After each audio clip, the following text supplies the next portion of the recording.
حضرت امام زین العابدین یہ کربلا کے وہ شخص ہیں جنہوں نے سارا منظر اپنی آنکھوں سے دیکھا تھا۔ اتنے دکھ کسی کو نہیں پہنچے جتنے زینب اور زین العابدین کو پہنچے ہیں۔ سب منظر کھلی آنکھوں سے دیکھا۔ 14 سال کی عمر ہے، بیمار ہیں، تاریخ بتاتی ہے اس کے بعد ساری زندگی حضرت زین العابدین نے ٹھنڈا پانی نہیں پیا۔ جب پانی پینے لگتے تڑپنے لگتے، کہتے مجھے سکینہ کی پیاس یاد آتی ہے، مجھے علی اصغر کا تڑپنا یاد آتا ہے۔ ساری زندگی پھر ٹھنڈا پانی نہیں پیا۔ حضرت امام زین العابدین نے یہ سارا منظر کھلی آنکھوں کے ساتھ دیکھا تھا، اور پھر آپ نے دمشق کے بازاروں میں بھی اور کوفے کی گلیوں کے اندر بھی سروں کا یہ قافلہ اپنی قیادت کے اندر جو ہے وہ گزارا تھا۔ جب یزید کے دربار کے اندر حضرت امام زین العابدین پہنچے، اس نے حضرت امام حسین رضی اللہ تعالی عنہ کے دانتوں کے اوپر جو ہے وہ چھڑی مارنا شروع کر دی۔ تو حضرت ابو برزہ اسلمی صحابی رسول وہاں موجود تھے، وہ کھڑے ہو گئے، اٹھ گئے، بدن کانپتا ہے ان کا، کہنے لگے ظالم ارفع قدیبہ کا، یہاں اپنی چھڑی ہٹا لے، میں نے اپنی ان آنکھوں سے دیکھا ہے کہ کان رسول اللہ صلی اللہ علیہ وسلم یلسمہ، حضور نے ان ہونٹوں کو خود چوما ہے۔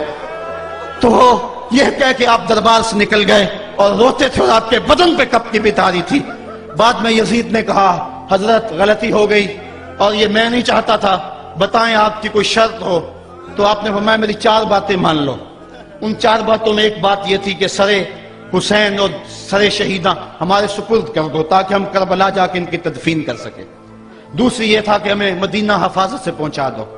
تیسری شرط یہ تھی کہ مجھے جو ہے وہ جمعے کا خطبہ دینے کی اجازت دو آج دمشق جامع مسجد کے اندر۔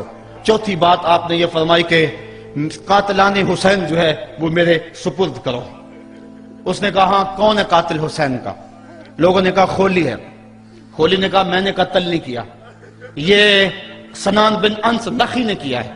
سنان بن انس نخی کو کہا ہاں تو بتا، کہنے لگا میں قتل کیوں کرنا تھا، یہ تو شمر ذی الجوشن نے کیا ہے۔ شمر ذی الجوشن کو کہا تو بتا، کہنے لگا میں نے قتل نہیں کیا، میرا کون سا حسین نے کچھ بگاڑا تھا، قتل اس نے کیا ہے جس کی حکومت کو خطرہ تھا۔ تو یہ ہے وہ ہے قاتل حسین کا۔ اب یزید کہنے لگا تمہاری یہ شرط تو میں پوری نہیں کر سکتا، یہ بات تو پوری نہیں کر سکتا، اب خطبہ دے لو۔ اب حضرت امام زین العابدین خطبہ دینے کے لیے کھڑے ہوئے۔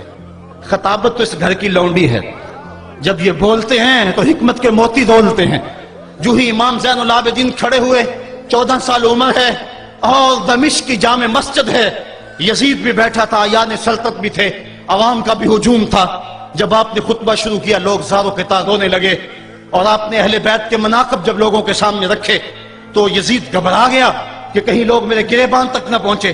اس نے مؤذن کو اشارہ کیا جلدی جلدی اذان پڑھو۔ تو جب اس نے کہا اللہ اکبر اللہ اکبر، تو حضرت شہزادہ زین العابدین نے کہا کہ اس کے اندر کوئی شک نہیں کہ اللہ سب سے بڑا ہے۔